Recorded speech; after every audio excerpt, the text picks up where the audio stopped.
Great. Well, I'd like to welcome Marcus Brigstocke and Anger. I'll start that again. Anger Maxwell. Yeah, exactly. Not that far. Not that. Sure. I'd like to welcome Marcus Brigstocke and Andrew Maxwell, co-hosts of the Altitude Comedy Festival, taking place in Meyerhofen from March the 28th to April 1st, to the Ski Podcast. Welcome, guys. How are you? Hello, Fantastic. mate. Very well, thanks. Marcus, you're standing in a field somewhere in Surrey, I believe. Hopefully the reception will work out. Andrew, where are you just now? I'm in a high-tech shed facility at the end of my garden. Okay, excellent. Andrew, can I start with you? I know some people got out of shape during the last couple of years with the pandemic on. Key question for you is, do your lederhosen still fit? Unbelievably, yes. They're quite generous. There's quite a generous flap at the front. They are lederhosen. For those who don't know, the Altitude Comedy Festival is in the Austrian Alps, and we've been there for a very long time. And the town keeps gifting me ever more elaborate lederhosen, which I then oblige. I mean, we're talking the latest one they gave me. They're worth €1,500. Like, it's like wow. very. Yeah. Like, I have to say that the latest set you've got are the most fetishy looking ones you've had. Aren't they? They're black leather. They're obsidian black, dark as my soul. And the value presumably goes up after you've worn them as well, right? Oh, absolutely. Yeah, that's how the art world works. And so I basically, in tribute to Austria, the very warm, friendly, but also practical people of Austria, I wear the lederhosen for the entire week of the festival. I wear them around the town. I wear them while snowboarding, and I wear them on stage. I do everything except for shower in them. In fairness to the resort, I think their generosity on recognizing that Andrew wears them for 7 days straight without a break, I think it's really smart on their behalf to go, I think we'll give them a new set. Yeah. Yeah, it wasn't always Austria that the Altitude Festival was held in, and we'll come back to why you chose Meyerhofen as your base. But I think I possibly went to the first ever Altitude Comedy Festival in Meribel.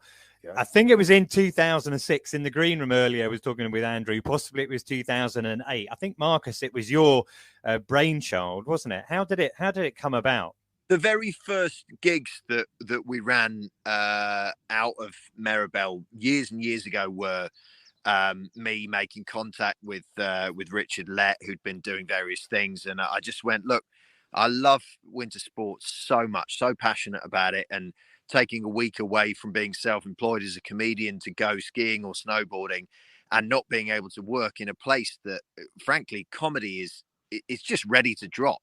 Right, as an après-ski event, it's perfect because everyone's done the same thing all day, right? And everyone's fallen over on the same patch of ice near the end, like that shared experience. So, but no, the brainchild for the festival, the lunatic in chief, I have to say, is Andrew, not me. I was a merry follower. He was like, listen, this is so much fun. Let's festival this. And yeah, everything was running out of Meribel for us in those days in terms of comedy. And so it was the obvious place to do it. But it was a very hard place to do it, like it was difficult.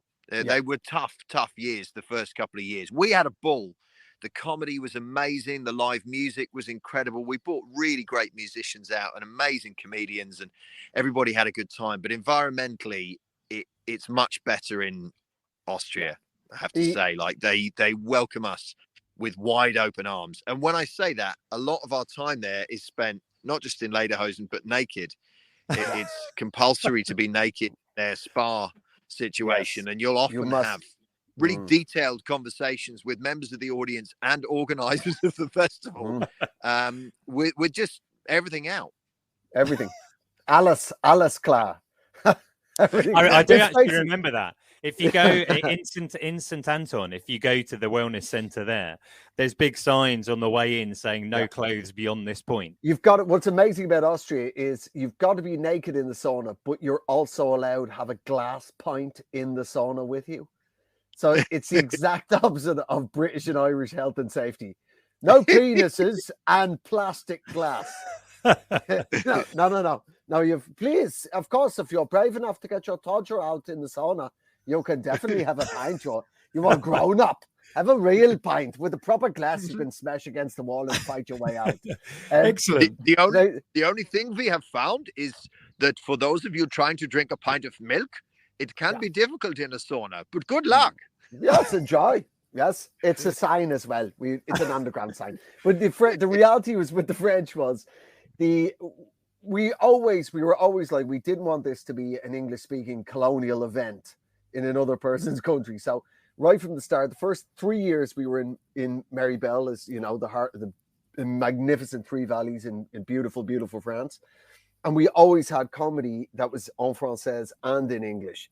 And we thought that would massively ingratiate ourselves with the French local authorities. They didn't care.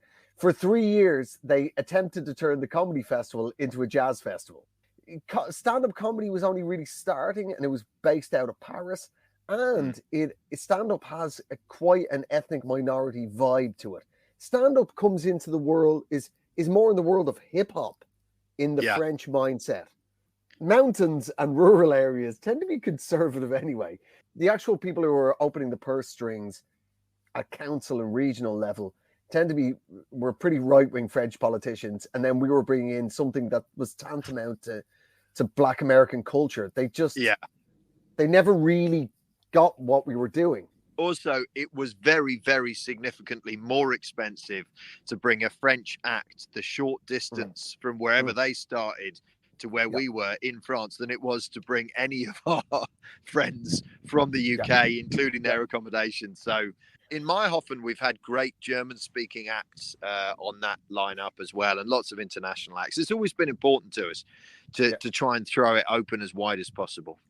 Yeah, and so I did see that you have German acts there as well. So from what you're saying, then the cliche is that the Germans don't have a sense of humour, but you're telling me it's really the French who don't have a sense of humour. Well, we're saying the right-wing conservative rural French authorities don't have a sense of humour, but it's specifically. But the French, like the Germans, I should say, the German-speaking comedy, our sort of crown jewel in that has always been is both me and Marcus got to know Michael Mittermeier in Edinburgh and in Montreal, which is one of the other big global comedy festivals. He's an arena size act in the German speaking world. He's a funny comedian in English as well. And he's a great guy. So we get a sort of a two for there. Michael lives not actually that far. He's a Munich boy. So it's really not much of a schlep for him to come down. And it makes a world of difference. The Austrians get it. The Austrians are like, wow, you brought German-speaking comedians. Thank you. Dankeschön. What a brilliant thing to do. How amazing. Excellent. And he's a bilingual comedian, is he? Because I think, Marcus, have you delivered your set in French before? How did that go? Yeah. Well, I did a TV show years ago called Excuse My French, where I always to learn French and then do a stand-up show in Paris. And it was great. I really enjoyed it. And I still try and do it when I'm gigging in France. But my French gets worse with each passing year. And I try. But we've had loads. I mean, Nick Doody's been out and gigged with us in the French Alps, and Iain Moore and others, at Vets over there. And the bilingual thing is good fun. And the absolute joy for us at altitude now is that there are some local people coming to the English speaking shows and that's what we want, the whole idea of all of this in the first instance is that we love the mountains, passionate about being in the mountains, snowboarding, skiing, sliding in any capacity during the day. And that feeling, especially like this year, it will be the biggest of all because I haven't been because of the pandemic for 2 years. When you first get to the top of the mountain and breathe that in and see the view and everything, it lifts your soul. So we've always just been passionate about that.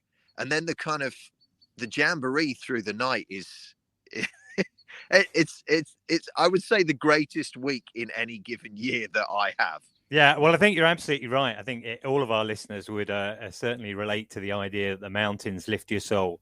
I've been lucky enough to go reasonably often since the travel ban ended. But I went on a family holiday a couple of weeks ago at half term, and it was so good to be out there again, with Pip and the kids, and just to have that family holiday that's been denied. I'm guessing that either of you managed to get out to the mountains since last Altitude Festival?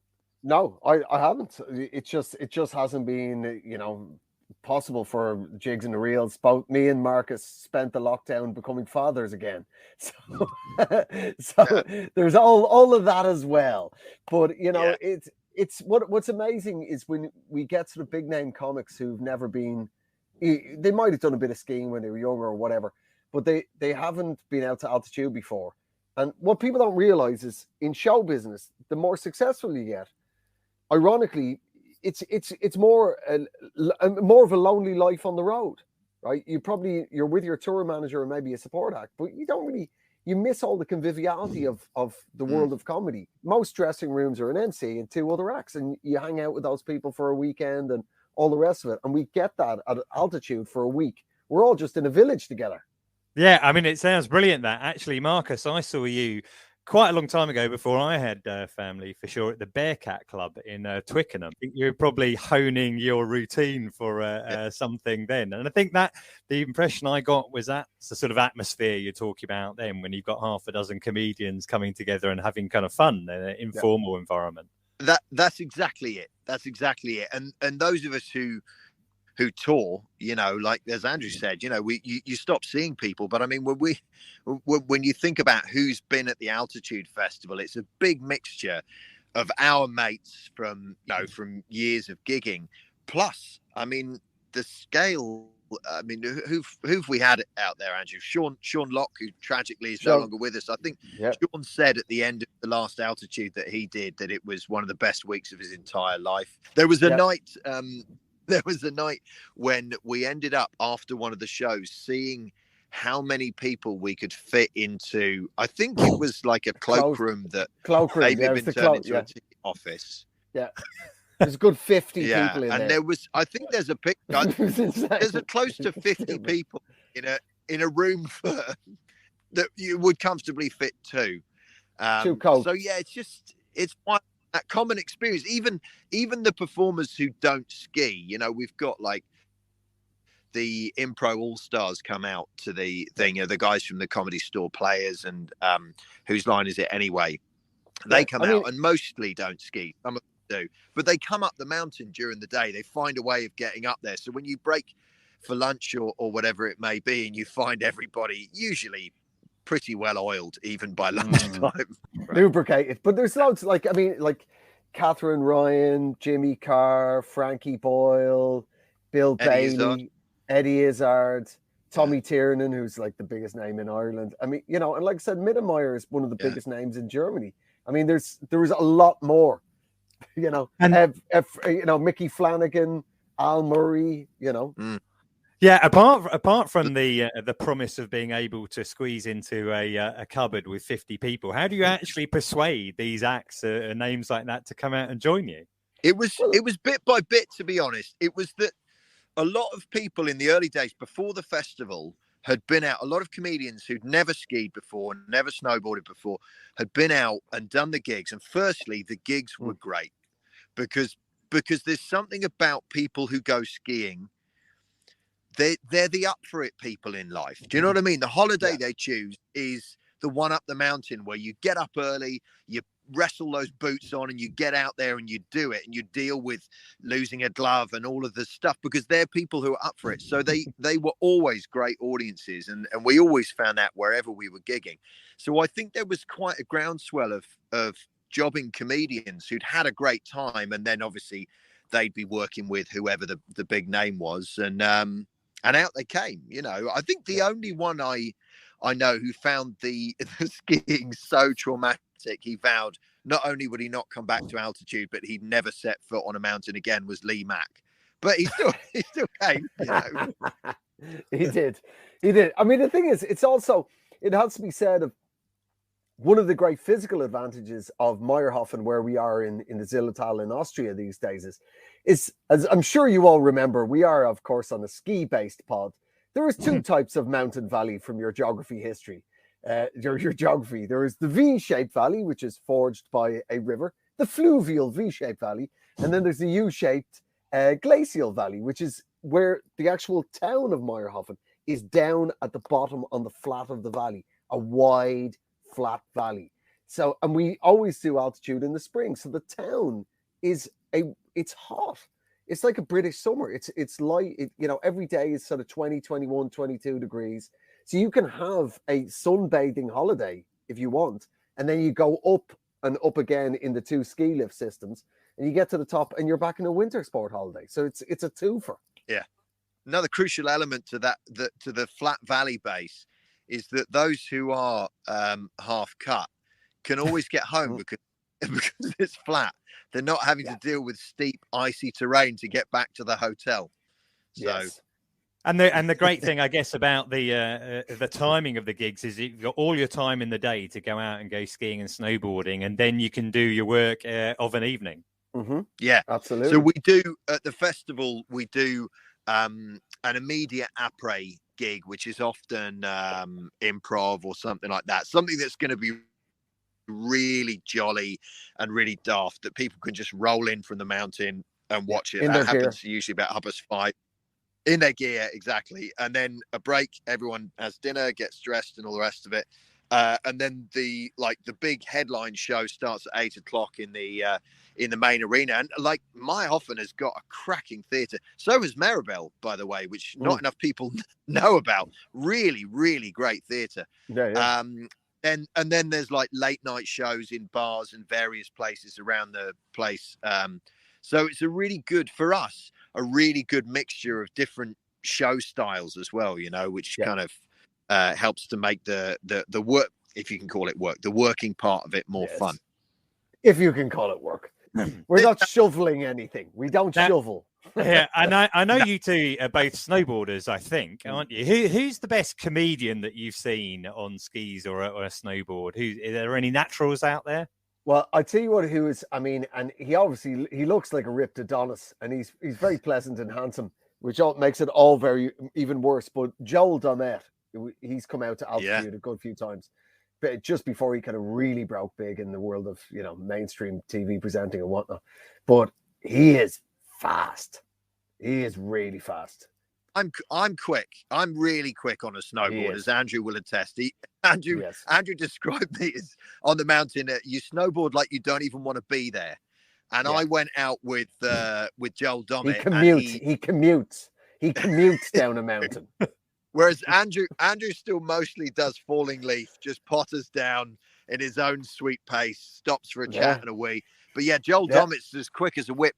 Fred McCauley's very quick. Zoe Lyons is as quick as a whip. They're both on skis, very good.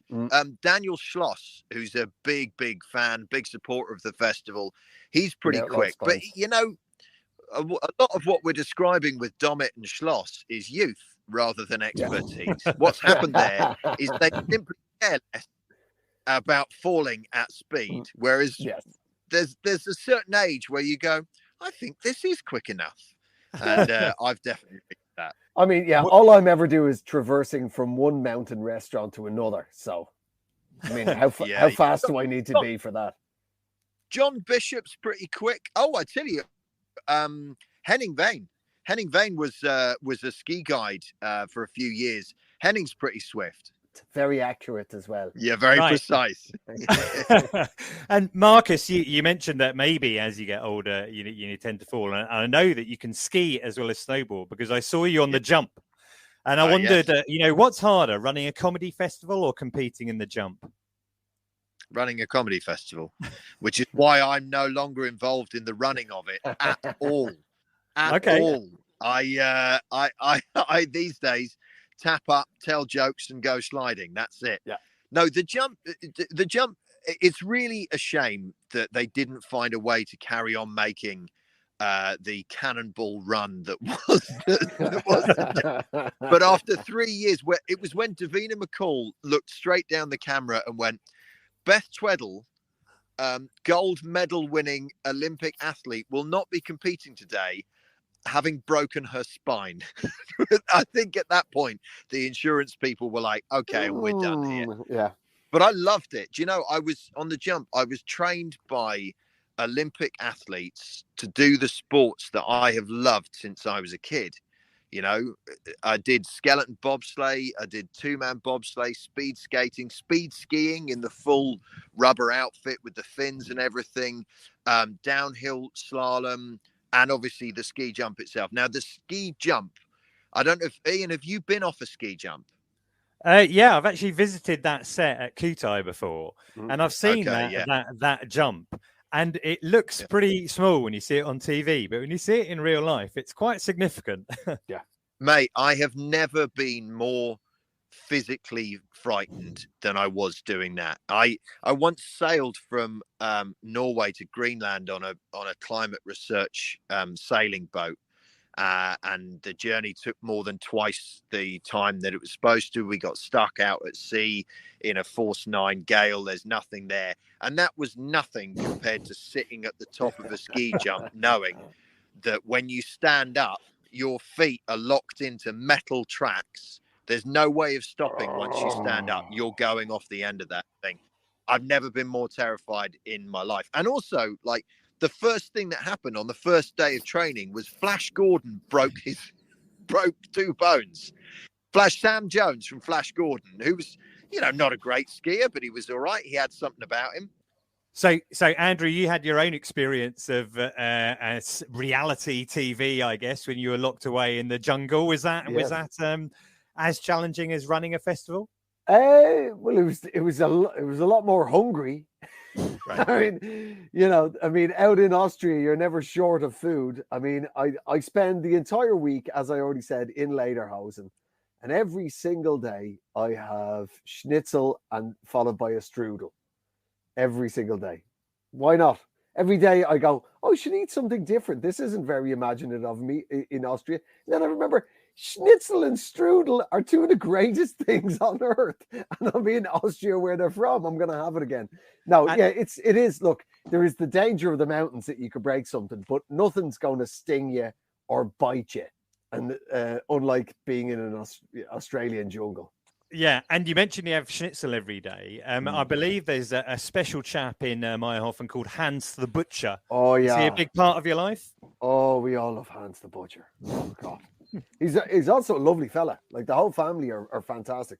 Really supportive of the festival. But basically, where the ski lift comes back down into the town in Meyerhofen, directly opposite is a butcher's, which he also, you know, it's just a cornucopia of different bits of pig shoved into fresh bread. It's just delicious.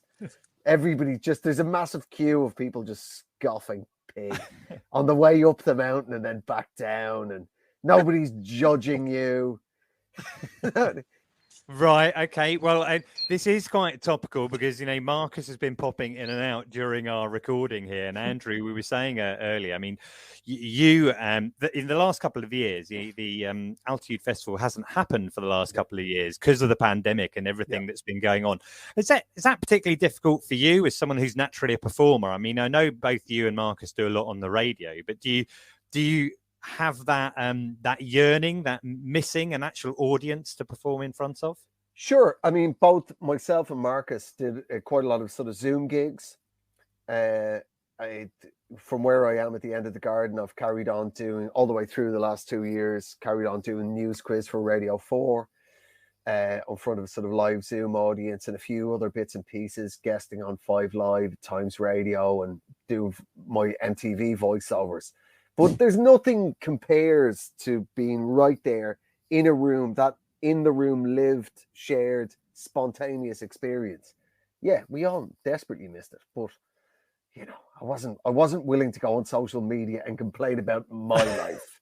Yeah, you sure. know what I mean? And unlike some people, you know, I realized that my problems weren't as severe as other people's. So. No, this might be, Andrew, the only time you're ever compared to Billie Eilish, but I think she also missed performing in front of audiences as well. Yeah. No, absolutely. Well, me and Billy get compared a lot, you know. Sorry, that's the perfect moment for me to rejoin this conversation, having lost reception. So here you go, Andrew. You're very similar to Billie Eilish, aren't you? Like, what on earth has happened in the 2 minutes I've been unable to connect? Yeah, well, we're just talking about the difficulties of the pandemic, and obviously from your position, the top of the Surrey Hills, it's a little bit difficult. So I think maybe we'll move towards the end now. I see that Zoe Lyons, you mentioned her being a really good skier. She's going to be performing this year, and I know she's from Brighton because on the news quiz she keeps talking about sea swimming. I just wondered whether she just likes being cold in general. Well, maybe. I mean, it keeps you. I mean, I also sea swim a lot. You know, that's the thing about the mountains. It's anything that gives you a little bit of vigor to your life. You know, there's what I love, and I think what really appeals to performers, but particularly stand-ups, is where I can speak from. What really appeals to us about whizzing down a mountain on a board or on skis is there's no half measures. When you're going down a mountain at 30 mile an hour, that's what you're doing. You can't half do it. And that's the same with stand-up. When you're on stage, it's all on the table. There's no, you can't just sort of phone it in. You can't phone in a snowboarding set and you can't phone in a stand-up set. And that really appeals to us. And I think that's great. And I think really that sums up what Marcus said before about how people who go skiing and snowboarding are the up for it people in life and the sort of people who would, enjoy watching a bit of comedy in the evening and getting out there. So the Altitude Festival, the website, if you want to find out more about it, is altitudefestival.com. It's on from March 28th to April 1st. Both Marcus and Andrew will be out there. Rich Hall, Zoe Lyons. There will be improv, there's sketch, there's topical comedy, there's stand-up, you name it. And lederhosen and schnitzel and strudel. So what else could you need?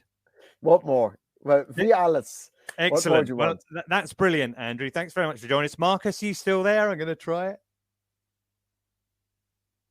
We can see his face, but I think he's gone. Do you want to say goodbye? In the woods. Say goodbye, Andrew, in your best Marcus impression then. Okay, cheerio, darlings. absolute ding-dong to see you out here. Listen, I feel no guilt about that. This is his impression of me. I'm now going to do my impression of Marcus doing an impression of me. Reading books. That's his impression of me. Cool. That's brilliant, guys. Thanks so much. Absolute pleasure.